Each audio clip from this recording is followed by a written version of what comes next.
Empatia to jest ta kluczowa zdolność, jaką powinni posiadać wszyscy psychologowie. Trochę tutaj mówię żartem oczywiście, ale to słowo jest odmieniane przez wiele przypadków wtedy, kiedy mówimy o psychologii.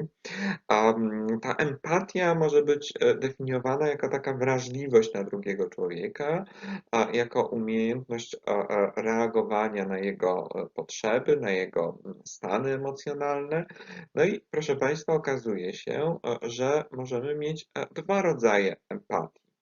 Z jednej strony możemy mieć do czynienia z empatią poznawczą, empatią taką, która wynika ze zrozumienia postawy czy pozycji, w której się ktoś drugi znajduje, a z drugiej strony możemy mieć do czynienia z empatią emocjonalną, która jest taką umiejętnością reagowania na sygnały emocjonalne płynące od drugiego człowieka. Teraz, proszę Państwa, to rozróżnienie empatia poznawcza i empatia emocjonalna wydaje się kluczowe dla zrozumienia konsekwencji empatii. Empatia rozumiana jako empatia emocjonalna jest empatią, która pozwala nam na przykład na takie zrozumienie tego, jak się czuje człowiek, który płacze. Prawda? Jak widzimy człowieka, który płacze, to nasze takie wrodzone mechanizmy, na przykład neurony lustrzane, które odzwierciedlają zachowanie tej osoby, pozwalają nam poczuć się tak samo, poczuć dokładnie to samo, co czuje tamta osoba. Teraz to jest oczywiście bardzo ważne i dobre, ponieważ no, nie jest to dla nas abstrakcyjne. Potrafimy po prostu współodczuwać z innymi. Ale, proszę Państwa, no, ten sam mechanizm znajdziemy wtedy, kiedy się zarażamy śmiechem. Jedna osoba się zacznie śmiać, i potem wszyscy się zaczynają śmiać, i nagle cała grupa się śmieje do rozpuku, właściwie nie wiadomo z czego. Bo obserwujemy, że ktoś się śmieje, nasze neurony lustrzane działają, naszą umyśle tworzy się reprezentacja innych śmiejących się, i zaczynamy się również śmiać. O wiele łatwiej nam zacząć się śmiać, i wtedy śmiejemy się wszyscy. Ale proszę Państwa, jeżeli chodzi o pozytywne, no to nie ma problemu, ale jeżeli chodzi o negatywne stany, to ludzie wcale nie chcą ich odczuwać. Wcale nie chcą doświadczać właśnie takich nieprzyjemnych stanów. Więc empatia emocjonalna ma swoje negatywne i ciemne strony. Proszę Państwa, najprostszym sposobem na to, żeby nie czuć dyskomfortu wtedy, kiedy ktoś płacze, to na niego nie patrzeć, prawda? Ignorować.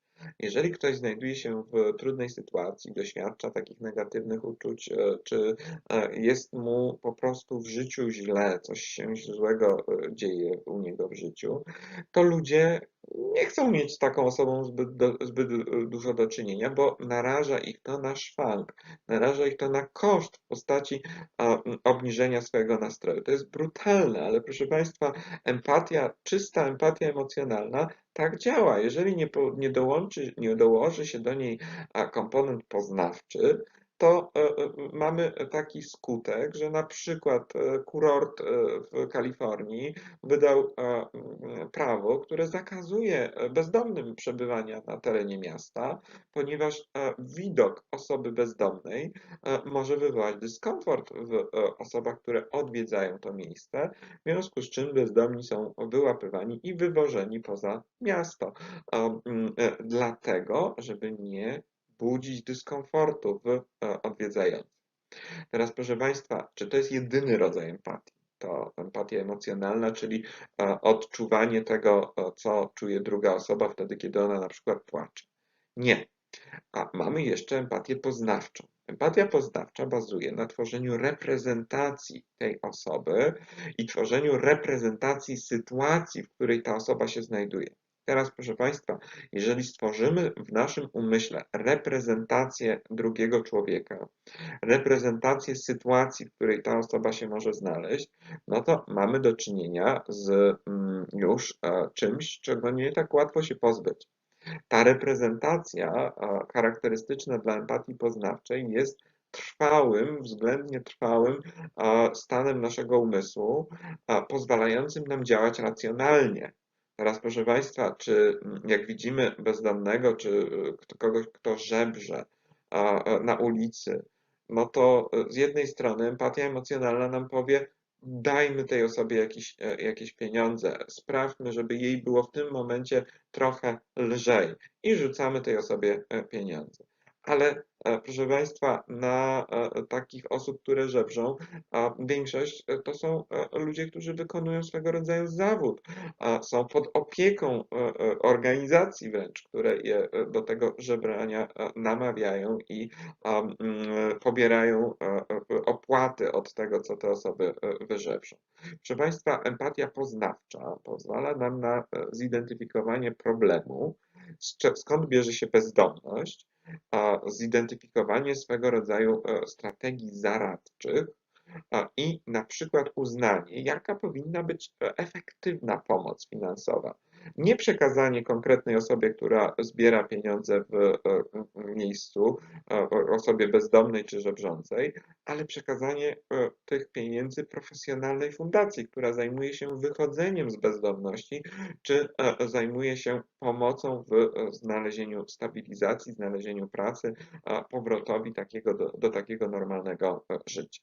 Proszę Państwa, więc teoria Rejkowskiego, która kładzie nacisk na istnienie takich mechanizmów wrodzonych, odruchowych i struktur poznawczych, pozwala nam lepiej zrozumieć empatię poprzez rozdział jej na dwie kategorie. No i empatia emocjonalna i empatia poznawcza wprawdzie mają tą samą etykietkę, obie dotyczą takiej naszej wrażliwości na innego człowieka, ale empatia emocjonalna sprowadza się do współodczuwania stanu emocjonalnego drugiego człowieka, a empatia poznawcza sprowadza się do rozumienia położenia drugiego człowieka i dzięki temu jest w stanie nam umożliwić, zmotywować nas do pomocy, takiej systematycznej pomocy i rozwiązywania problemów społecznych, abstrakcyjnych problemów społecznych, takich jak bezdomność, które prowadzą do cierpienia konkretnej osoby.